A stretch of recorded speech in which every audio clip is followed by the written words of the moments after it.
Hello masters, welcome to meditation and book reading session అండి. మనం ఇప్పుడు లాస్ట్ వీక్ ఆత్మ సహచరులు అనే బుక్ స్టార్ట్ చేసుకున్నాము.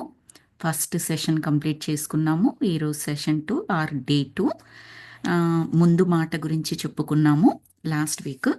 దీని బుక్ను రాసిన వారు రిచర్డ్ బాక్. ఇందులో మన హీరో కూడా రిచర్డ్ బాక్ అనే చెప్పొచ్చు. ఈ బుక్ అనేది ఒక మూవీ లాగా అనుకున్నట్లయితే హీరో వచ్చేసి రిచర్డ్ బాక్, హీరోయిన్ వచ్చేసి ఆయన వైఫ్ లెస్లీ బాక్ అన్నమాట.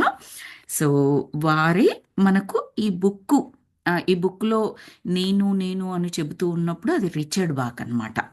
నా వైఫ్ అని చెప్తున్నప్పుడు అది లెస్లీ పారిస్ బాక్. ఈయన లాస్ట్ నేమ్ అంటే వాళ్ళ ఇంటి పేరు బాక్ ఉన్నట్లుంది. సో లెస్లీ పారిస్ బాక్ అని చెప్తారు. వీళ్ళిద్దరూ కూడా రచయితలే. ప్రేమించి పెళ్లి చేసుకుంటారు. లాస్ట్ వీక్ ఒక్కసారి రివ్యూ చేస్తున్నాను. ప్రేమించి పెళ్లి చేసుకుంటారు. తర్వాత వీళ్ళ రచనలన్నీ కూడా ఆడుతూ పాడుతూ వాళ్ళు సాగించడం కానీ, వాళ్ళ జీవిత ప్రయాణం హాయిగా ఉంటుంది. కొన్ని దగ్గరలో కుదుపులు అలాంటివి ఉన్నా కూడా వాళ్ళిద్దరూ సఖ్యతతో ఉండి ముందుకు వెళ్ళడం లాగా చెప్పినట్లుగా అనిపిస్తుంది అనమాట ముందు మాటలో. అలా వాళ్ళిద్దరూ సరదాగా వంట చేసుకుంటూ ఉంటారు. వాళ్ళ రచనలకి ఏవైతే ఉత్తరాలు వస్తాయో, అంటే ఫీడ్బ్యాక్ లాగా వస్తూ ఉంటాయి కదా, ఆ ఉత్తరాలని ఒకరు చదువుతూ ఉంటే ఇంకొకరు వంట చేస్తూ వింటారు. అలా మార్చి మార్చి వాళ్ళ పనులని అలా వాళ్ళు ఎంజాయ్ చేస్తూ ఉంటారనమాట. అలా ఒకరోజు వాళ్ళు ఒకరు వంట చేస్తుంటే ఇంకొకరు ఉత్తరం చదువుతూ ఉంటారు. చదువుతున్నప్పుడు వాళ్ళకు ఒక ఇంట్రెస్టింగ్ ఉత్తరం వస్తుంది. ఏంటి అంటే, నీ ముందు బుక్, ఆ బుక్ పేరు మనకి ఇచ్చారు, the bridge across for ever అనే బుక్ రిచర్డ్ బాక్ గారే రాశారు. ఆ బుక్ని ఒక పాఠకుడు చదువుతాడనమాట. చదివేసి నీ ముందు బుక్ కూడా చదివాను, ఆ బుక్లో చదివినట్టుగానే నా జీవితం ఉంటుంది, అలాగే నా జీవితం ఎలా ఉందో నీ జీవితం కూడా అలాగే ఉంటుంది అని నాకు తెలుసు. అయితే నువ్వు ఒక కూడలిలో, అంటే ఒక మధ్య జంక్షన్లో నిల్చున్నప్పుడు నువ్వు ఒకవైపు వెళ్ళావు, నేను ఇంకొక వైపు వెళ్ళాను. సో ఇద్దరి ప్రయాణాలు అక్కడ తేడా అయ్యాయి. అయితే నువ్వు హ్యాపీగా ఉన్నావా, నేను హ్యాపీగా ఉన్నానా అన్నట్లుగా ఆయన క్వశ్చన్ కూడా అడుగుతారు. ఆ జంక్షన్ ఏంటి అంటే, పెళ్ళికి ముందర ఇద్దరు కూడా వెస్ట్రన్ కల్చర్లో నార్మలే కదా, ఈ గర్ల్ ఫ్రెండ్స్ ఉండడం, డేటింగ్ ఇదంతా. అది కొంతమంది మ్యారేజ్ అయిన తర్వాత కూడా కంటిన్యూ చేస్తూ ఉంటారు. And they don't like the responsibility of marriage and all that stuff. అదంతా కూడా ఉంటుంది కదా. సో ఇద్దరు మన రిచర్డ్ బాగ్ గారు ఒక అమ్మాయిని ప్రేమిస్తారు. ఆ పాఠకుడు, అతని పేరు మనకి ఇక్కడ ఇవ్వలేదు ఇంకా కూడా. సో అతను ఒక అమ్మాయిని ప్రేమిస్తాడు. అయితే ఆ అమ్మాయి అతనికి ఏం చెప్తుందంటే, నువ్వు నీ ముందర రిలేషన్స్ అన్నీ వదులుకుంటేనే మన ఇద్దరు మ్యారేజ్ కుదురుతుంది, లేకపోతే కుదరదు, అవన్నీ మానేసేయాలి అని చెప్తుంది. సో ఆ పాఠకుడు ఒప్పుకోడు. నో, నాకు నువ్వు లేకపోయినా పర్వాలేదు, నేను మాత్రం అవన్నీ ఒప్పుకోను అని చెప్పేసి ఆ అమ్మాయిని పెళ్లి చేసుకోడు. మన రిచర్డ్ బాగ్ గారేమో మిగతావన్నీ వదిలేసి లెస్లీ బాక్ని, ఆ ప్రియురాల్ని పెళ్లి చేసుకుంటాడనమాట. తర్వాత మన పాఠకుడు వచ్చేసి ఆయనకి కొన్ని ఇబ్బందులు వస్తాయి. రచనలు చేస్తూ ఉంటే డబ్బులు చాలా వస్తాయి. దాని తర్వాత ఇన్కమ్ ట్యాక్స్ వాళ్ళు దాడి చేస్తారు. అన్ని ఇల్లు, కారు అన్నీ వదిలేసి, అమెరికాను వదిలేసి ఎక్కడో యూరోపియన్ కంట్రీస్లోకి వెళ్తాడు. అక్కడ కూడా బాగానే సంపాదిస్తాడు. ప్రపంచ దేశాలన్నీ తిరుగుతాడు, అన్నీ ఉంటాయి. కానీ అతని మనసులో తన ప్రేయసిని పెళ్లి చేసుకోలేకపోయాను అన్న బాధ ఉంటుంది. ఎప్పుడెప్పుడు ఆవిడ గుర్తొస్తూ ఉంటుంది. కానీ యుఎస్కి రారాయన. ప్రపంచం మొత్తం తిరుగుతూ ఉంటారు, డబ్బులు ఫుల్గా సంపాదించారు. కానీ యుఎస్కి రావడానికి మాత్రం ఆయనకు ఒక్కలాంటి ఎగో అనుకోవచ్చు, అహంకారం అనుకోవచ్చు, లేదా బాధ అనుకోవచ్చు, ఏదైనా అనుకోవచ్చు. ఆ ఫీలింగ్ ఏంటి మనకు చెప్పలేదు. బట్ యుఎస్ తప్పిస్తే మిగతా ప్లేసెస్ అన్నీ కూడా నేను తిరుగుతూ ఉన్నాను అని చెప్తాడు. మరి నీ జీవితం ఎలా ఉంది? నువ్వు నాలాగా కాకుండా ఇంకొక ఆప్షన్ సెలెక్ట్ చేసుకున్నావు కదా. నేను కుడివైపు వెళ్తే నువ్వు ఎడమ వైపు వెళ్ళావు. దాని మీనింగ్ ఏంటంటే, మిగతావన్నీ వదులుకొని నచ్చిన ప్రియురాల్ని పెళ్లి చేసుకున్నావు. మరి నీ లైఫ్ ఎలా ఉంది? నీది బాగుందా, నాది బాగుందా అని చెప్పేసి అడుగుతాడనమాట. సో అక్కడ మనము స్టాప్ చేసుకున్నాం మాస్టర్స్. ఈరోజు నెక్స్ట్ చదువుతూ ఉన్నాను. ఇంకా మనం ముందు మాటల్లోనే ఉన్నాం, చాప్టర్లోకి రాలేదు. ఆ వ్యక్తి అంటే ఆ పాఠకుడు, ఎవరైతే ఉత్తరం రాశాడో ఆ వ్యక్తి, ఆ పాఠకుడు ఇప్పుడు ఒక పెద్ద కోటీశ్వరుడు. అతడు తన కలల ప్రపంచాన్ని నిజం చేసుకున్నాడు. ఈ ప్రపంచమే అతనికి ఒక ఆట స్థలంగా మారింది అని చెప్పేసి చదువుతూ ఉన్నారు ఎవరు, మన రిచర్డ్ బాక్. అప్పుడు తన వైఫ్ అయిన లెస్లీ వైపు చూశాడట. జస్ట్ క్వైట్గా ఆమె వైపు చూశాడు. చూస్తే ఆ లెస్లీ, వీళ్ళిద్దరు వంట చేసుకుంటున్నారు. గుర్తుంచుకోండి స్టోరీ. వంట రూమ్లో ఉన్నారు, ఒకరు వంట చేస్తున్నారు, ఇంకొకరు ఉత్తరాలు చదువుతున్నారు. ఆ ఉత్తరంలో భాగమే ఆ పాఠకుడి ఉత్తరము. అదే చదువుతూ ఉన్నప్పుడు అతను పెద్ద కోటీశ్వరుడు, ఇలా ఇలా ఇవన్నీ సక్సెస్ఫుల్ జీవితం గడుపుతున్నాడు అని చెప్పేసి అదంతా చదువుతూ చదువుతూ భార్య అయిన లెస్లీ వైపు చూస్తే ఆమె వంటింటి గోడకు ఆనుకొని తన రెండు చేతులతో ముఖాన్ని కప్పుకొని ఉన్నది. మనం ఊహించుకోవాలి ఇక్కడ చదువుతున్నప్పుడు. ఇది ఒక సినిమా లాగానే మాస్టర్స్, ఈ బుక్ అంతా అలాగే ఉంటుంది. సో అందులోనే మళ్ళీ తాత్పర్యము అదంతా ఆత్మపరంగా మనం ఏం అర్థం చేసుకోవాలి కూడా అది కూడా తెలుసుకుంటాము. It's not like simple story. So ఆమె ఒంటింటి గోడకు ఆనుకొని తన రెండు చేతులతో ముఖాన్ని కప్పుకొని ఉన్నది. అంటే దాని మీనింగ్, మనం జనరల్గా ముఖం ఎప్పుడు కప్పుకుంటాము? ఒకటి సిగ్గు, ఏదైనా సిగ్గుగా అనిపించింది అనుకోండి, మరీ షై పీపుల్ ఉన్నారనుకోండి, ముఖం కప్పేసుకొని వాళ్ళ సంతోషాన్ని ఆ విధంగా వ్యక్తపరుస్తారు. రెండోది ఏంటి? ఇంకొక రకమైన సిగ్గు. That's not the right. అంటే ఏదైనా తప్పు చేస్తే కానీ, ఏదైనా నచ్చకపోతే కానీ, అలాంటి రకంగా ఆ షేమ్ఫుల్నెస్ ఉంటుంది చూడండి. Shy is different from shame. First నేను చెప్పింది షై, ఇప్పుడు చెప్తున్నది షేమ్ అన్నమాట. అలా కూడా కావచ్చు. అందులో దుఃఖము, బాధ అవన్నీ కూడా కలగలిపి రావచ్చు సెకండ్ చెప్పిన దాంట్లో. అంటే షేమ్ఫుల్గా ఉండే ఆ సిగ్గులో ఆ బాధ, దుఃఖం అలా ఏమైనా కావచ్చు. ఇక్కడ లెస్లీ చూపిస్తున్నది అటువంటి దాన్ని. నాట్ సంతోషంతో కూడిన సిగ్గు కాదు, బాధతో కూడిన సిగ్గు. ఆ షేమ్ఫుల్నెస్ అన్నమాట. ఆర్ అటువంటి ఫీలింగ్ అని మనం అర్థం చేసుకోవాలి. చాలా కాలం ఆ వ్యక్తిని మేము ఒక కట్టుకథగా భావించాము. ఎవరోలే ఆకాశరామన్న ఉత్తరాలు రాస్తున్నారు, ఏదో పెద్ద పట్టించుకోవాల్సిన అవసరం లేదు అన్నట్టుగా అనుకున్నారట. కానీ బహుశా మరో విస్తృతిలో, విస్తృతి అంటే మరొక డైమెన్షన్, దాగి ఉన్న ఆత్మరూప ఛాయలాగా అతను మమ్మల్ని వెంబడిస్తూనే ఉన్నాడు. అంటే మాతో పాటుగా ప్యారలల్గా అతని జీవన ప్రయాణం ఇంకొక డైమెన్షన్లో కొనసాగుతుందా అన్నట్టుగా వెంబడిస్తున్నాడట. తెలుస్తుంది ముందర కథ చదువుతుంటే, వీటి మీనింగ్స్ మనకు అక్కడ అర్థమవుతాయి. అతని ఉత్తరం చదివిన తర్వాత మేము కాస్త అసౌకర్యానికి, అశాంతికి గురైనాము. మా కోసం ఫోన్ మోగుతూ ఉంటే అవతలి వ్యక్తికి ఏం సమాధానం చెప్పాలో తెలియని స్థితిలాగా ఉంది మా పరిస్థితి. ఒక ఎగ్జాంపుల్ లాగా చెప్పారు. ఇప్పుడు మనకు ఫోన్ వస్తూ ఉంటుంది. ఓకే, ఆ ఫోన్ ఎవరి దగ్గర నుంచో వస్తుందో మనకు తెలుసు అనుకుందాము. కానీ ఆ ఫోను చేసిన వ్యక్తి ఏం అడుగుతాడో తెలిసి దానికి ఏం సమాధానం చెప్పాలో తెలియకుండా ఉన్నామనుకోండి, జనరల్గా ఆ ఫోన్ వస్తుంటే ఏం చేస్తాం? ఎత్తాలా ఎత్తొద్దా? ఎత్తితే ఏం మాట్లాడాలి? ఇప్పుడు అతను ఆ క్వశ్చన్ అడుగుతాడు కదా, లేదా ఆ పని అయిందా అని అడుగుతాడు కదా, అప్పుడు నేను ఏం ఆన్సర్ చేయాలి అని మనం ఆ ఫోన్ వైపు చూస్తూ ఉంటాం. సో అలాగా ఉందట వీళ్ళ పరిస్థితి ప్రస్తుతం. అక్కడ అతను ఏం ఫోన్ చేయట్లేడు, ఆ పరిస్థితిని చెబుతూ ఆ పరిస్థితిలో ఎలాగైతే ఉంటామో మనము అలాగా ఉంది మా పరిస్థితి అని చెప్తున్నాడు. అర్థం కాకుండా, సందిగ్ధతలో. అలాంటి పరిస్థితులలో అనుకోకుండా భౌతిక శాస్త్రానికి సంబంధించి many world's interpretation of quantum mechanics అనే చిన్న ప్రత్యేకమైన పుస్తకం చదివాను. గుర్తుపెట్టుకోండి మాస్టర్స్, బుక్ పేరు గుర్తుపెట్టుకున్నా పెట్టుకోకపోయినా ఈ థియరీ ఈజ్ ఇంపార్టెంట్ అనమాట. ఈ క్వాంటమ్ మెకానిక్స్ ద్వారా చాలా స్పిరిచువల్ రహస్యాలు లాజికల్గా ఎక్స్ప్లెయిన్ చేయడానికి టుడే సైంటిస్ట్ ఆర్ ట్రయింగ్. అంటే వాళ్ళు యాక్చువల్గా మంచి అభివృద్ధి సాధిస్తున్నారు. ఇంకా దానికి చాలా చాలా చాలా ముందర భవిష్యత్తు కూడా ఉంది క్వాంటమ్ మెకానిక్స్కి. బికాస్ ఆర్డినరీ ఫిజికల్ సైన్సెస్తో ఈ స్పిరిచువాలిటీని, స్పిరిచువల్గా ఉన్న సీక్రెట్స్ని ఎక్స్ప్లెయిన్ చేయడం ఆల్మోస్ట్ ఇంపాసిబుల్ అని చెప్పొచ్చు. We cannot. మనం చాలాసార్లు చెప్పుకున్నాం, చాలా బుక్స్ రీడ్ చేసుకుంటున్నప్పుడు ఏంటి అంటే, మన యొక్క భౌతిక జీవితం ఎక్కడ ఎండ్ అవుతుందో అక్కడి నుండి ఆధ్యాత్మిక జీవితం స్టార్ట్ అవుతుంది. ఆర్ ఇంకొక రకంగా చెప్పాలి అంటే, మన ఆధునిక భౌతిక శాస్త్రం ఎక్స్ప్లెయిన్ చేస్తుంది కదా.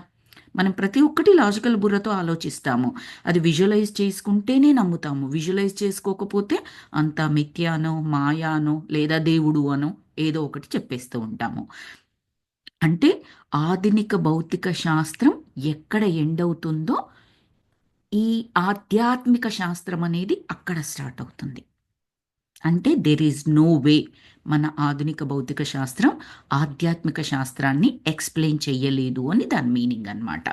అయితే దాన్ని ఎక్స్ప్లెయిన్ చేయడానికి ఈ క్వాంటమ్ ఫిజిక్స్ అనేది ట్రై చేస్తుంది మాస్టర్స్. దాని మీద సైంటిస్టులు బాగా రీసెర్చ్ చేస్తున్నారనమాట. సో అందుకని ఇక్కడ ఈయన బుక్ పేరు గుర్తుపెట్టుకోమన్నది దేనికి అంటే ఆ పదం గురించి మిమ్మల్ని గుర్తుపెట్టుకోమన్నాను. మెనీ వరల్డ్స్ అంటే చాలా ప్రపంచాలు. Interpretation of quantum mechanics. Quantum mechanics అనేది చాలా ప్రపంచాలు ఉండడం గురించి ఎక్స్ప్లెయిన్ చేసే బుక్ అన్నమాట. అది అనే చిన్న ప్రత్యేకమైన పుస్తకం చదివాడంట. ఎవరు? మన హీరో రిచర్డ్ బాక్. ప్రతిక్షణం మనకు తెలిసిన ఈ ప్రపంచం అసంఖ్యాకమైన భూత భవిష్యత్ ప్రపంచాలుగా శకలీకరణం చెందుతుందని అది చెబుతుంది. ఇది ట్రూ అనువాదం అని అనుకున్నాం కదా ఫస్ట్. ఇది ఇంగ్లీష్లో చదివితే బెటర్గా అర్థమవుతుంది అనమాట. ఈ శకలీకరణము, అసంఖ్యాకమైన ఈ పదాలు అర్థం చేసుకోవడం కొంచెం కష్టం. తెలుగువే కానీ గ్రాంధికంలాగా ఉంటాయి కదా. సో దీని మీనింగ్ ఏంటంటే ఈ క్వాంటమ్ మెకానిక్స్ ఏం చెబుతుంది అంటే అసంఖ్యాకమైన, మీరు సంఖ్యలతో చెప్పలేని, ఇన్ఫినిటీ, అనంతమైన అని కూడా ఒక భాషలో చెప్పుకోవచ్చు. మనం ఒక రకంగా చెప్పుకోవాలంటే భూత భవిష్యత్ ప్రతి క్షణం అట. మళ్ళీ ఒక్కసారి చదువుతాను మాస్టర్స్. ప్రతి క్షణం మనకు తెలిసిన ఈ ప్రపంచం అసంఖ్యాకమైన, అంటే నెంబర్స్లో చెప్పలేని విధంగా ఏ నెంబర్ కూడా ఎక్స్ప్లెయిన్ చేయదు. ఆ క్షణం అనేది భూత భవిష్యత్ ప్రపంచాలుగా శకలీకరణం చెందుతుంది, విఘటనం చెందుతుంది. అన్ని ముక్కలుగా ఇప్పుడు ఇప్పుడు నేను మాట్లాడుతున్న క్షణం ఏదైతే ఉందో ఈ క్షణంలో భూత భవిష్యత్తు కాలాలుగా కొన్ని ఇన్ఫినిటీ నెంబర్ ఆఫ్ టైమ్స్గా అది విఘటనం చెందుతూ ఉంటుందట. అది మనకి విజువలైజ్ చేసుకోవడానికి కూడా అసలు ఇంపాసిబుల్ లాగా ఉంది, రైట్? దాన్ని ఎక్స్ప్లెయిన్ చేస్తుంది క్వాంటమ్ మెకానిక్స్. దాన్ని మన హీరో అర్థం చేసుకుంటున్నాడు. అలాంటి పుస్తకాన్ని చదివాడు. దీన్ని ఇంత ఎక్కువగా చెప్తున్నాను ఎందుకంటే మాస్టర్ దీని బేస్ మీదనే ఈ బుక్ ఆధారపడి ఉంటుందన్నమాట. ఈ బుక్ నాలెడ్జ్ అర్థం చేసుకోవాలంటే ఇది మనం అర్థం చేసుకోవాలి. ఒక క్షణంలో ఈ ప్రపంచం అనేది భూత భవిష్యత్తు వర్తమాన కాలాలుగా కొన్ని లక్షల వేల కోట్ల రకాలుగా విభజన చెందుతూ ఉంటుంది, విఘటనం చెందుతూ ఉంటుంది. అంటే ఎన్నో పాసిబిలిటీస్ ఉన్నాయి. ఇది ఇలాగే జరుగుతుంది కాదు, ఇది ఇలా జరగవచ్చు, ఇంకా అసంఖ్యాకమైన విధములుగా కూడా జరగవచ్చు. ఆ క్షణంలో జరిగేది ఏదైతే ఉందో multi dimensional, multi possibilities, multi probability. This may not be the right word ఇంగ్లీష్లో చెప్పుకున్నట్లయితే మనకు అర్థం చేసుకోవడానికి చెప్తున్నాను. ఇది భౌతిక శాస్త్రం ప్రకారం ఏ రహదారి చీలిక వద్ద నేను మలుపు తిరిగి భవ్యమైన జీవితాన్ని పొందాను, అలాగే పారిపోవడాన్ని ఎన్నుకున్న రిచర్డ్ కూడా ఇంకా ఉన్నాడు. అతను ఈ క్షణం ఇంకో ప్రత్యామ్నాయ కాలంలో తన ఉనికిని చాటుకుంటున్నాడు. ఆ ప్రపంచంలో ఎక్స్ప్లెయిన్ చేస్తాను మాస్టర్స్. ఆ ప్రపంచంలో లెస్లీ పారిష్ ఇంకో విభిన్నమైన జీవితాన్ని ఎన్నుకుంది. అక్కడ రిచర్డ్ బాక్ తన భర్త కాదు, ఆమె అతడిని ప్రేమను పంచే వ్యక్తిగా కాక కష్టాలకు గురి చేసే వానిగా గుర్తించి అతడిని తృణీకరించింది. యా, జస్ట్ మన ఫిజికల్ సైన్స్ ప్రకారం అయితే ఈరోజు నేను ఎక్కడైతే నిలుచుని ఉన్నానో ఒక రహదారిలో చీలిక అంటే ఇప్పుడు ట్రాఫిక్ సిగ్నల్ ఉండే ప్లేస్లో మనం ఎక్కడైతే ఏ దారిలో ప్రయాణిస్తున్నామో ఆ దారి కాకుండా ఇంచుమించుగా ఇంకో 2-3 దారులు ఉంటాయి. రైట్ అని, లెఫ్ట్ అని, ఎదురుగా అని, ఎటైనా వెళ్ళొచ్చు. మనం ఏదైనా చూస్ చేసుకోవచ్చు. మన రిచర్డ్ బాక్ ఏది చూస్ చేసుకున్నారు? లెస్లీ పారిస్ని పెళ్లి చేసుకోవడం అని వైపుని చూస్ చేసుకున్నారు. మన పాఠకుడు పేరు ఇవ్వలేదు, గుర్తుపెట్టుకోండి. ఎందుకు ఇవ్వలేదో కూడా చెప్తాను. మన పాఠకుడు ఎటు చూస్ చేసుకున్నాడు? రైట్ సైడ్ చూస్ చేసుకున్నాడు. అంటే ప్రేమించిన ప్రియురాలని కాకుండా ఇంకొక లైఫ్ చూస్ చేసుకున్నారు. వైఫ్ గురించి ఏమి ఇవ్వలేదు మనకి. అయితే దాన్ని ఏమని చెప్తున్నాడు అంటే ఆ పాఠకుడు ఇంకొకతను కాదట, మన రిచర్డ్ బాకే. ఒక క్షణములో ఎన్నో పాసిబిలిటీస్ ఉన్నాయని చదువుకున్నాం కదా ముందు పారాగ్రాఫ్లో. మన రిచర్డ్ బాకే ఇంకొక తలంలో, ఇంకొక డైమెన్షన్లో, ఇంకొక విస్తృతిలో ఏం చేశాడు అంటే ఇంకొక ఆప్షన్ సెలెక్ట్ చేసుకొని ఆ జీవితాన్ని ఆయన ఎక్స్పీరియన్స్ చేస్తున్నాడు, ఆ అనుభవాల్ని ఎక్స్పీరియన్స్ చేస్తున్నాడు. అందుకే ఆ వ్యక్తి, ఆ పాఠకుడు అని చెబుతున్నారు కానీ పేరు చెప్పట్లేదు. ఇక్కడ ఈ సెంటెన్స్లో చెప్పారు, భౌతిక శాస్త్రం ప్రకారం ఏ రహదారి చీలిక వద్ద నేను మలుపు తిరిగి భవ్యమైన జీవితాన్ని పొందాను. నేను అంటే మన రచయిత రిచర్డ్ బాక్. అలాగే పారిపోవడాన్ని ఎన్నుకున్న రిచర్డ్ కూడా ఉన్నాడు. మళ్ళీ రిచర్డ్ అంటున్నాడు అంటే అతను కూడా ఇతనే ఇంకొక తలంలో. మనం లాస్ట్ క్లాస్లో చెప్పుకున్నాం, ఒక సోలు ఎక్స్పీరియన్సెస్ పొంది ఫాస్ట్గా తన యొక్క గమ్యాన్ని చేరుకోవాలి, ప్రయాణాన్ని ముగించాలి అంటే అంటే అంశాత్మగా పుట్టి పూర్ణాత్మను చేరుకోవడమే జీవిత గమ్యం. ఈ మధ్యలో జరిగేది అంశాత్మ నుంచి పూర్ణాత్మ వరకు మధ్యలో జరిగే దాన్ని జీవిత గమనం అని చెప్పొచ్చు. ఎవరి జీవిత గమనం? ఆ సోల్ యొక్క జీవిత గమనం. ఓకే, ఇప్పుడు మనం మనం వ్యక్తులుగా పుట్టాము. ఆహ్, మనం పుట్టినప్పటి నుంచి మనం చనిపోయేంత వరకు జరిగేదేంటి? మన యొక్క జీవిత గమనం. ఇక్కడ మనం మాట్లాడుకుంటుంది సోల్ గురించి. అంశాత్మక పూర్ణాత్మ నుంచి విడిపోయి అంశాత్మగా పుట్టి కొన్ని వేల లక్షల కోట్ల జన్మలు తీసుకొని చివరికి పూర్ణాత్మకు రీచ్ అవుతుంది లేదా పూర్ణాత్మలో కలిసిపోతుంది. ఈ మధ్య కాలంలో ఎన్నో ఎక్స్‌పీరియన్సెస్, ఎన్నో పాఠాలు, ఎంతో జ్ఞానం నేర్చుకుని ఉంటుంది. అది ఎలా నేర్చుకోవచ్చు? One at a time life తీసుకోవచ్చు. ఒక సోల్ ఒక డైమెన్షన్లో ఒకటే లైఫ్ తీసుకొని ఎన్నో కొన్ని లెసన్స్ నేర్చుకొని మళ్ళీ విశ్రాంతి తీసుకొని మళ్ళీ ఇంకో లైఫ్ తీసుకొని చేయొచ్చు. లేదు, ఫాస్ట్గా ఒకే లైఫ్ తీసుకొని ఎక్కువ ఎక్కువ లెసన్స్ నేర్చుకొని అలా కంప్లీట్ చేయొచ్చు. లేదు, ఇంకొకటి, ఒకటే సోలు ఒక డైమెన్షన్లో ఒక లైఫ్ తీసుకొని ఇంకొక డైమెన్షన్లో ఇంకొక లైఫ్ తీసుకోవడం. ఇక్కడ కుడివైపు సెలెక్షన్ చేసుకుని లెసన్స్ తీసుకుంటే అక్కడ ఎడమవైపు వెళ్ళడం తీసుకుని ఎడమవైపు వెళ్ళే ఆప్షన్ తీసుకుని అక్కడ లెసన్స్ నేర్చుకుంటుంది అనమాట. ఆ రిచర్డ్ గురించి చెబుతున్నారు. ఈయనే ఇంకొక ఆప్షన్ లెస్లీని పిక్ చేసుకోకుండా ఇంకొక ఆప్షన్ పిక్ చేసుకొని వెళితే ఎలా ఉంది ఆ జీవితము? అర్థమవుతుంది అనుకుంటున్నాను మాస్టర్స్. మీకు అర్థం కాకపోతే చెప్పండి. అయితే ఆ అలా ఇంకొక లైఫ్‌ని సెలెక్ట్ చేసుకున్న ఆ రిచర్డు ఆహ్, అక్కడ లెస్లీ వైఫ్ కాదు. ఎందుకు కాదు అంటే అక్కడ లెస్లీ ఆ రిచర్డ్‌ని ప్రేమను పంచే వ్యక్తిగా కాక కష్టాలకు గురి చేసే వానిగా గుర్తించి ఏది మార్చుకోను అని చెప్పాడు. నేను నీ లైఫ్‌లోకి రావాలి అంటే, నువ్వు ఈ తిరిగే తిరుగుళ్ళు, ఈ అమ్మాయిలు, ఈ నిలకడలేని మనస్తత్వం ఇది కాకుండా కుదురుగా ఉండు, బుద్ధిగా ఉండు, నాతో పాటే ఉండు. మనిద్దరము ఆ లైఫ్ జీవితం గడుపుదాము అంటే ఒప్పుకోలేదక్కడ. ఇంకొకటి సెలెక్ట్ చేసుకున్నాడు. నేను దేశం వదిలిపెట్టి వెళ్ళిపోతాను, ఇల్లు, వాకిలి, కార్లు వదిలిపెట్టి వెళ్ళిపోతాను. నిన్ను కూడా వదిలిపెట్టేసి వెళ్తాను కానీ నేను ఏదైతే అనుకుంటున్నానో అలాగే ఉంటాను, అలాగే జీవిస్తాను. అందులోనే నా సంతోషం ఉంది అనుకుంటున్నాను అని అది సెలెక్షన్ చేసుకున్నాడు. అది చెప్తున్నాడు. మెనీ వరల్డ్ అనే పుస్తకం చదివిన తర్వాత నా అంతఃచేతనలో ప్రస్తుత పుస్తకం యొక్క కథాంశం మొలకెత్తింది.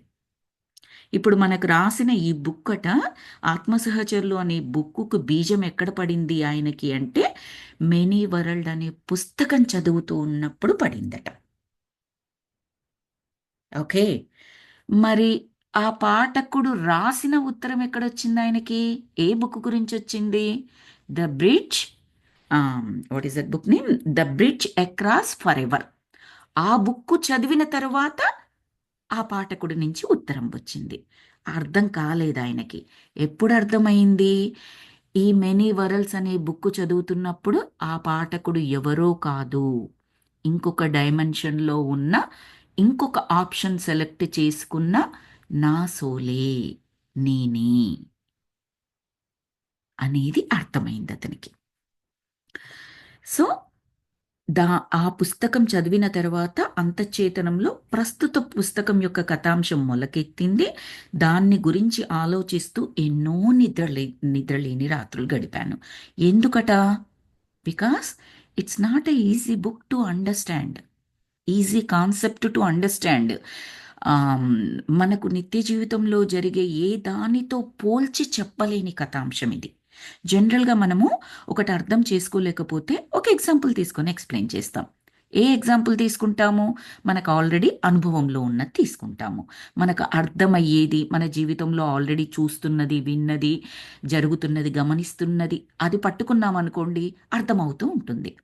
ఇది పుల్లగా ఉంది అని నేను చెప్పాను అనుకోండి, పుల్లగా అంటే ఏంటండి అని మీరు అడిగారు. ఓకే.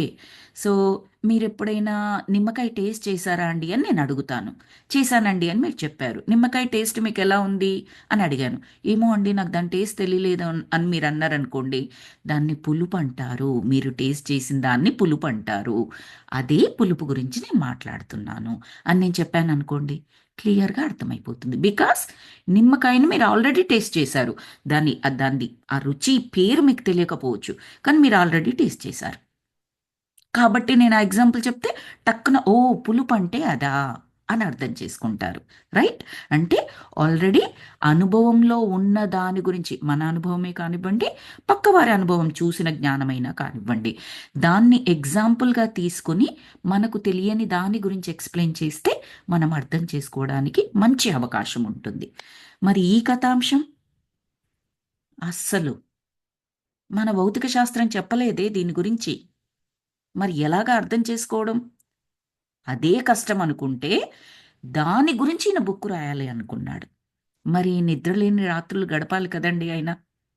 దాని గురించి ఆ కాన్సెప్ట్ గురించి మొలకెత్తింది. ఆ మొలకెత్తిన దానికి తన ఎనర్జీస్ పెట్టి దాన్ని వృక్షంలాగా తీసుకురావాలి అని అంటే, పూలు పళ్ళు ఇచ్చే వృక్షంలాగా తీసుకొస్తేనే కదా మనకు విజిబిలిటీ ఉంటుంది. అది రాయాలి అంటే ఎంత కష్టము అన్నది ఆ వాక్యంలో మనం అర్థం చేసుకోవాలి.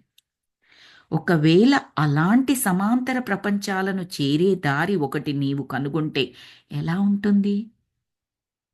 ఇప్పుడు మనము ఇంకొక డైమెన్షన్, ఇంకొక తలం అనుకున్నాం. అది ఎలా ఉంటుంది ఆ తలం? ఆ ప్రపంచం ఎలా ఉంటుంది? వెళ్ళగలమా? నా గురించి నేను ఇంకొక తలంలో ఇంకొక జీవితం గడుపుతూ ఉన్నానా ప్రస్తుతం? నాకు ఎలా తెలియాలి? ఈ క్వెషన్స్ అన్నీ మనకొచ్చేస్తూ ఉన్నాయి కదా! సో, ఆయన అంటున్నారు, అలా ఒక ప్రపంచం ఉంటుంది అనుకుంటే నిన్ను నీవు చేరే దారి ఎలా ఉంటుంది అని క్వశ్చన్ ఆయనకాయన వేసుకుంటూ మనకు వేస్తున్నారనమాట. నా అంతరాత్మ ఘోషించింది ఆ క్వశ్చన్కి అని చెప్పేసి చెప్తున్నారు. మీ జీవితంలో మీరు చేసిన ఘోరమైన తప్పిదాలకు, తెలివైన ఘనకార్యాలకు ముందే నీవు రిచర్డ్‌ని, లెస్లీని కలిస్తే ఎలా ఉంటుంది? తెలివైన ఘనకార్యాలు ఎందుకన్నారు అంటే, మన రిచర్డ్ బాక్ మన రచయిత. ఓకే. ఆయన తీసుకున్నదేంటి? లెస్లీని పెళ్లి చేసుకున్నాడు. హ్యాపీగా కొనసాగుతుంది వాళ్ళ లైఫ్ అని మనకు లాస్ట్ వీక్ దాంట్లో కొద్దిగా అర్థమైంది. ఇంకొకతను ఇంకొక ఆప్షన్ సెలెక్ట్ చేసుకున్నాడు. అది కైండ్ ఆఫ్ ఇప్పటివరకు మన జడ్జిమెంట్ ప్రకారం చూస్తే సరి అయిన చాయిస్ కాదేమో అన్నట్టుగా మనకు అనిపిస్తుంది ప్రస్తుతం. రైట్? సో, తెలివైన ఘనకార్యము, ఘోరమైన తప్పిదాలు ఇవి జరగకముందే చెబితే ఎలా ఉంటుంది? అంటే ఆ కూడలిలో ఉన్నప్పుడే భవిష్యత్తు మొత్తం తెలిస్తే ఎలా ఉంటుంది? అర్థమైందనుకుంటున్నాను మాస్టర్స్. ఇంకొక 2 పేరాగ్రాఫ్‌లు చదివిన తర్వాత మనం డిస్కస్ చేసుకుందాము. మీకెక్కడైనా అర్థం కాకపోయినా ఇంకేదైనా మీరు యాడ్ చేయాలనుకున్నా. సో, మీ జీవితంలో మీరు చేసిన ఘోరమైన తప్పిదాలకు, తెలివైన ఘనకార్యాలకు ముందే నీవు రిచర్డ్‌ని, లెస్లీని కలిస్తే ఎలా ఉంటుంది? అంటే ఇంకొక రకంగా చెప్పాలంటే, మీరు ఈ ఆప్షన్ తీసుకోకుండా ఆ ఆప్షన్ తీసుకుంటే బావుండేది. లేదా నేను ఆ ఆప్షన్ సెలెక్ట్ చేసుకున్నాను. నా లైఫ్‌లో ఈ ఆప్షన్ సెలెక్ట్ చేసుకుంటే బావుండేది అని మీరు ఈరోజు అనుకుంటే, ఏ రోజైతే ఆ ఆప్షన్ మీరు తీసుకున్నారో మీ జీవితంలో, ఆ రోజుకు వెళ్ళగలిగి దాన్ని సరిదిద్దుకునే అవకాశం ఉంటే ఎలా ఉంటుంది? అది మన క్వెషన్ అది. రీడ్ చేస్తున్న మన క్వశ్చన్ అది. మీరు తగు విధంగా వారిద్దరికీ హెచ్చరిస్తే, వారిలా ఆలోచిస్తే, వారిని మీరు ప్రశ్నలు వేస్తే ఎలా ఉంటుంది? అగైన్ ఈ ప్రశ్న మనం ఎలా ఎలా వేసుకోవాలి? ఇక్కడ ఇద్దరు ఉన్నారు, మనకి హీరో హీరోయిన్ ఉన్నారు కాబట్టి ఆయన ప్రతిసారి రిచర్డ్ బాక్ అండ్ లెస్లీ ఇద్దరు గురించి చెప్తున్నారు. మనం ఎలా ఆలోచించుకోవచ్చు దాన్ని అంటే, ఆ రోజు మన జీవితంలో కూడా ఇంకెవరైనా వ్యక్తులు ఉన్నట్లయితే, ఓకే, మనం ఎంపిక చేసుకున్న ఆప్షన్లో వేరే వ్యక్తులు ఉన్నట్లయితే, ఆ రోజు వాళ్ళతో డిస్కస్ చేసి ఉంటే ఈ భవిష్యత్తు గురించి మనకు ఆల్రెడీ తెలుసు, ఇప్పుడు ప్రస్తుత భవిష్యత్తు ఏదో ఆ రోజే మనకు తెలిసి ఉంటే, ఆ వ్యక్తులతో డిస్కస్ చేసుకొని ఉంటే ఎలా ఉంటుంది? సింపుల్ ఒక ఎగ్జాంపుల్ చెప్తాను, అందరం కనెక్ట్ అవుతాము. ఇప్పుడు లెట్సే టీనేజ్లో ఉన్నప్పుడు కాస్త వాళ్ళు జాబ్ చేస్తున్నప్పుడు ఎవరైనా ఇద్దరు వ్యక్తులు ప్రేమించుకున్నారు అనుకుందాం మాస్టర్స్. ఓకే, ప్రేమించుకున్న తర్వాత for some reason they are not able to, వాళ్ళు మ్యారేజ్ చేసుకోలేకపోయారు అని అనుకుందాం. అనుకొని ఎవరి దారిన వాళ్ళు వెళ్ళిపోయారు. ఓకే, వాళ్ళు కొద్ది కొద్ది కాలము ఎవరి జీవితం వాళ్ళు గడిపిన తర్వాత ఒకరోజు వాళ్ళు పునరావలోకనం చేసుకున్నట్లయితే వాళ్ళ జీవితాలు, ఓకే, నేను ఆ అబ్బాయిని పెళ్లి చేసుకుని ఉంటే అసలు ఎలా ఉండేది అని ఆ అమ్మాయి అనుకున్నా, ఆ అమ్మాయిని పెళ్లి చేసుకుని ఉంటే నా లైఫ్ ఎలా ఉండేది అని ఏ అబ్బాయి అనుకున్నా, ఈరోజు ప్రస్తుతం భవిష్యత్తు ఆ అమ్మాయికి మంచిగా ఉండొచ్చు, ఈ అబ్బాయికి బాగాలేకపోవచ్చు, లేదా ఈ అబ్బాయికి బాగుండొచ్చు, ఆ అమ్మాయికి బాగాలేకపోవచ్చు, లేదా ఇద్దరికి బాగుండొచ్చు, ఇద్దరికి బాగాలేకపోవచ్చు. అది ఎలాంటి సిచ్యువేషన్ అయినప్పటికీ కూడా వెనక్కి తిరిగి చూసుకుని అలా చేసి ఉంటే, వారిని చేసుకుని ఉంటే అని అనుకుంటారు చూడండి, అలాంటి సిచ్యువేషన్ లాగా అనుకోండి.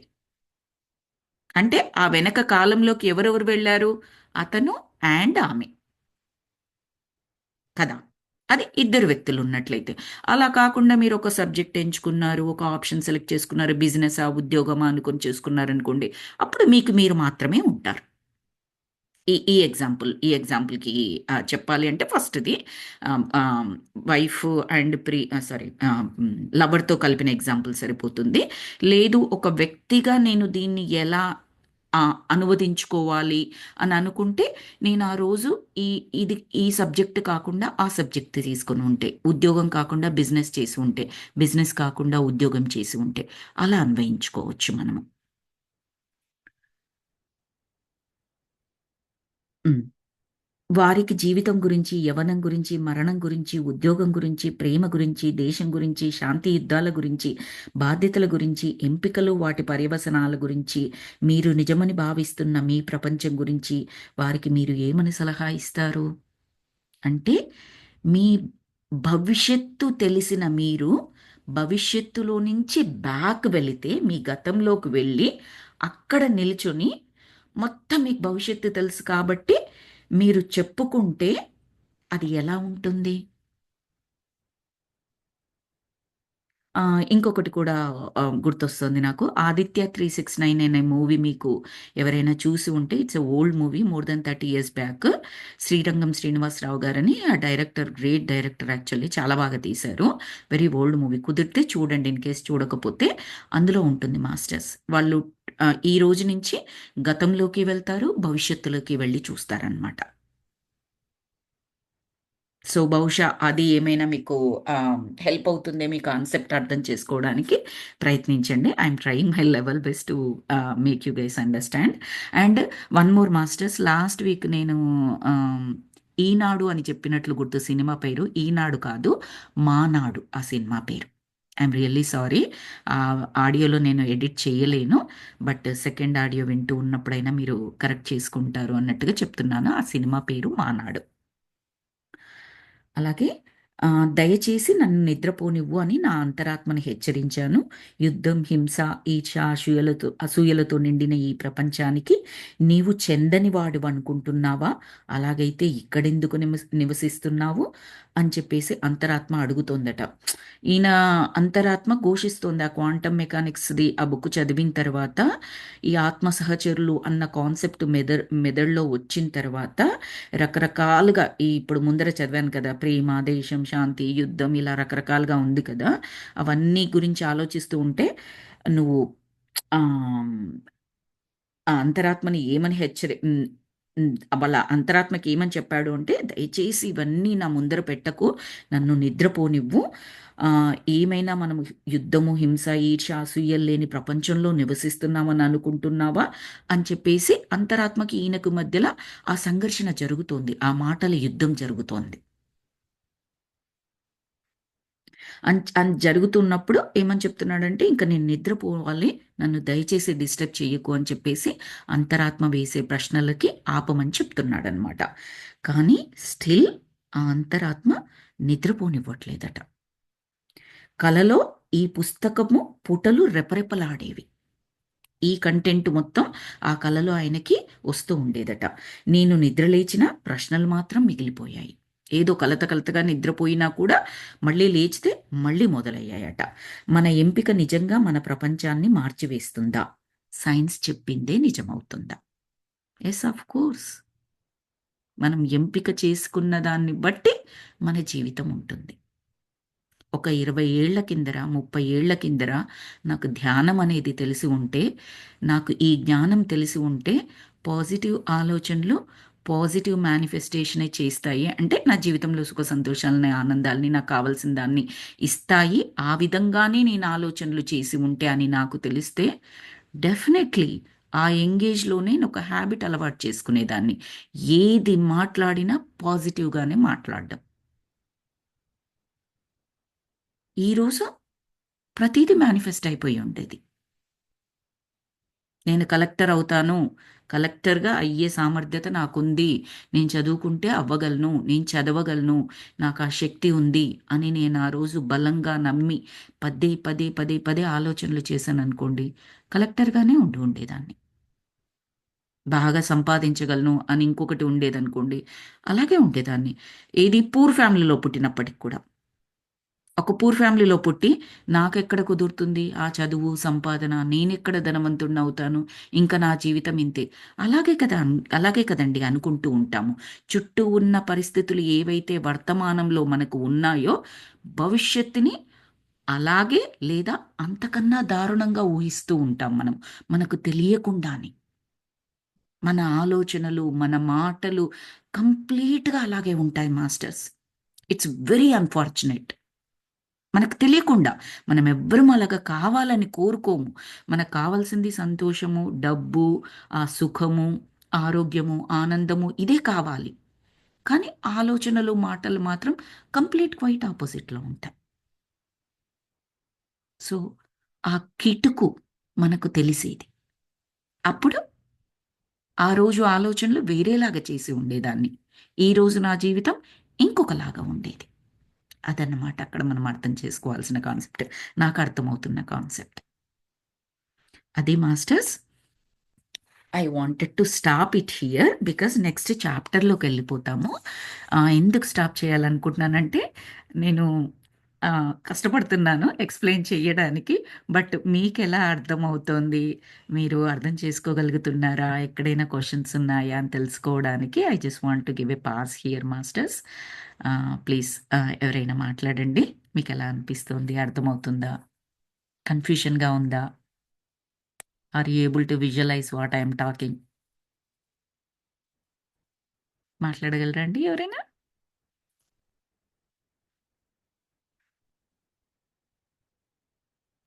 రికార్డింగ్‌లో ఉందా అండి?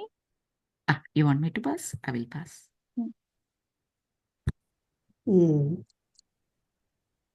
సో, మనము ఆత్మ సహచరులు ఫస్ట్ చాప్టర్‌లోకి ఎంటర్ అవుతున్నామండి.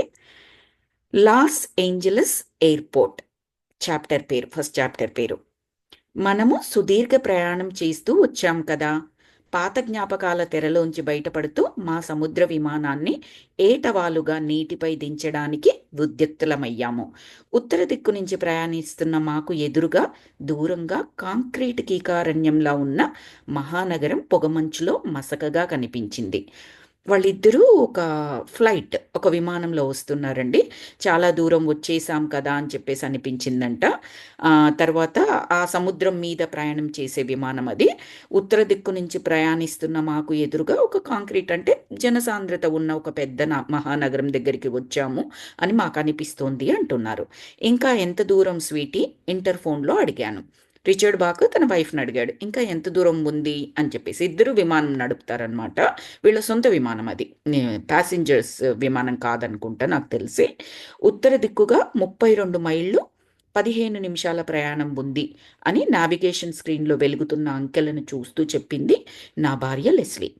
లాస్ ఏంజల్స్ విమానాశ్రయానికి మనం వస్తున్నట్టు సమాచారం ఇస్తారా అని అడిగింది లెస్లీ. సో వాళ్ళకి కనిపిస్తున్న సిటీ పేరు లాస్ ఏంజల్స్ అనమాట. ఇంకా 32 మైళ్ళు ఉంది కాబట్టి మనం వస్తున్నాము. విమానాశ్రయంలో దిగడానికి వాళ్ళ యొక్క అధికారుల యొక్క అనుమతి తీసుకోవాలి కదండి, వాళ్ళకి ఇన్ఫర్మేషన్ అది ఇవ్వాలి కదా. సో మనం దగ్గరికి వచ్చేసాం కాబట్టి మనం వస్తున్నాము అని సమాచారం ఇస్తారా అని భార్య లెస్లీ హస్బెండ్ని అడిగిందనమాట, రిచర్డ్ని. అప్పుడు రిచర్డ్ "ఊ" చిరునవ్వుతో అన్నాను. మేమిద్దరం కలిసిన తర్వాత మేమెంతగా మారిపోయాము. ఎవరిక్కడ మేమిద్దరము అంటే రిచర్డ్ అండ్ లెస్లీ. మేమిద్దరం కలిసిన తర్వాత మేమెంతగా మారిపోయాము. మొదట్లో తాను విమానంలో ప్రయాణించడానికి ఎంత భయపడేది. ఎవరు? లెస్లీ ఫస్ట్లో భయపడేదట. ఇప్పుడేమో తానే పైలట్ స్థానంలో కూర్చుంది. ఇప్పుడు తనే నడుపుతోంది విమానం. ఒకప్పుడు పెళ్ళి అంటేనే నేనెంత హడలిపోయేవాణ్ణి. మళ్ళీ ఇతని గురించి చెప్తున్నాడు. ఇతనికి పెళ్ళి అంటే చాలా భయం. ఎందుకంటే ఇట్స్ ఎ రెస్పాన్సిబిలిటీ కదా, కమిట్మెంట్, రెస్పాన్సిబిలిటీ. చాలా భయపడేవాడట. ఇప్పుడేమో 11 సంవత్సరాలుగా తనకు భర్తగా మంచి పేరు సంపాదించాను. ఇక్కడ 11 సంవత్సరాలని ఇచ్చాడండి. ఈ లెస్లీతో గడిపిన సంవత్సరాలు 11 అన్నట్టుగా ఇస్తున్నాడు. అంటే అప్పటి వరకు, ఆ బుక్ రాసే వరకు 11 సంవత్సరాలుగా నేను మ్యారేజ్కి భయపడ్డాను కానీ ఒక మంచి భర్తగా ఉన్నాను 11 సంవత్సరాలుగా లెస్లీకి అని చెప్పేసి చెప్తున్నారు.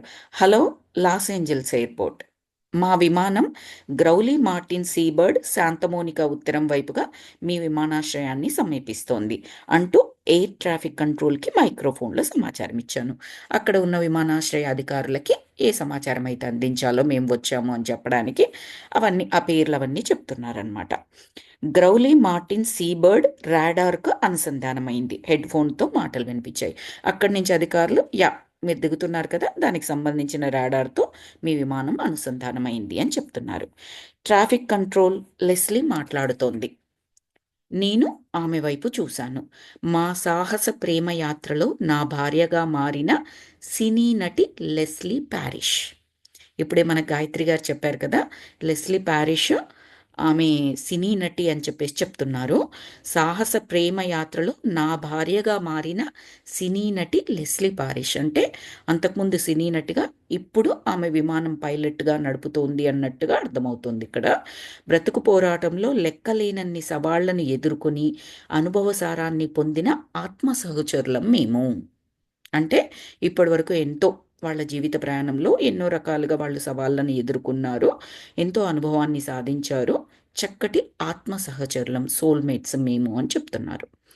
నీలి నయనాలతో తదేకంగా ఆకాశాన్ని గమనిస్తున్న తాను ఎంతటి రూపవతి. జస్ట్ తన వైఫ్ని చూస్తూ హౌ బ్యూటిఫుల్ షీజ్ అని చెప్పేసి అనుకున్నాడు అనమాట. ఆమె మానసం ఎంత అద్భుతమైన ఆత్మ సౌందర్యాన్ని సృజించింది అంటే ఆమె మనస్సు కూడా, బికాస్ హస్బెండ్ కదా, తన మనస్తత్వం ఎవ్రీథింగ్ తెలుస్తుంది కదా. ఆమె మానసం, ఆ మనస్సు ఎంత అద్భుతమైన ఆత్మ సౌందర్యాన్ని సృజించింది, ఎంత గొప్ప మనస్సు ఆవిడది అని చెప్పేసి అనుకుంటున్నారట. Martin Seabird 4645 Los Angeles traffic controller ధ్వని మైక్రోఫోన్లో గట్టిగా వినపడుతుంది. అనుమతినిచ్చే అధికారులు ఏదైతే వాళ్ళకు చెప్పాలో అది చెప్తున్నారనమాట. మార్టిన్ సీబర్డ్ 4645 అనుకుంటూ ఆ ప్లేస్ పేరు, ఆ లొకేషన్, ఆ రాడర్, వాట్ ఎవర్ దాని గురించి చెప్తున్నారు. ప్రస్తుతం మేము స్ప్రింగ్ హిల్లో జరిగే ఒక సమావేశానికి వెళ్తున్నాము. సో స్ప్రింగ్ హిల్ అనేది బహుశా ఒక ప్లేస్ అనుకుంటాను. అక్కడ జరిగే ఒక సమావేశానికి ఈ ఇద్దరు వాళ్ళ విమానం నడుపుకుంటూ వెళ్తున్నారనమాట. అక్కడ విజ్ఞాన శాస్త్రం, ఆత్మప్రజ్ఞ, రాజనీతి, ప్రకృతి భవిష్యత్తు ఇత్యాది విషయాలను గూర్చి పరిశోధించే అపార జ్ఞానం కలిగిన ప్రపంచంలోనే అత్యంత అరుదైన మేధావుల సమ్మేళనం అది. వారి సృజనాత్మకత ఊహకు కూడా అందనిది. ఇక్కడ చూడండి, విజ్ఞాన శాస్త్రం, ఓకే, సైన్స్, ఆత్మ ప్రజ్ఞాట, అలాంటిది ఒక బుక్, అలాంటిది ఒక సబ్జెక్ట్ ఉన్నట్లు మనకేమైనా తెలుసా? Soul wisdom, we don't know. We know physics, chemistry, maths, English, social science, Telugu, Sanskrit, Hindi, ఈ టైపు మనకు సబ్జెక్ట్స్ తెలుసు. Of course many other subjects కూడా ఉన్నాయనుకోండి. సో ఇవి తెలుసు. కానీ సోల్ విజ్డమ్ అదొక శాస్త్రం అని మనం నమ్ముతామండి. కానీ ఆత్మప్రజ్ఞ, రాజనీతి, ప్రకృతి భవిష్యత్తు ఇలాంటి విషయాల గురించి పరిశోధించే అత్యంత అరుదైన మేధావుల సమ్మేళనం అంట. దానికి వెళ్తున్నారు వీళ్ళు.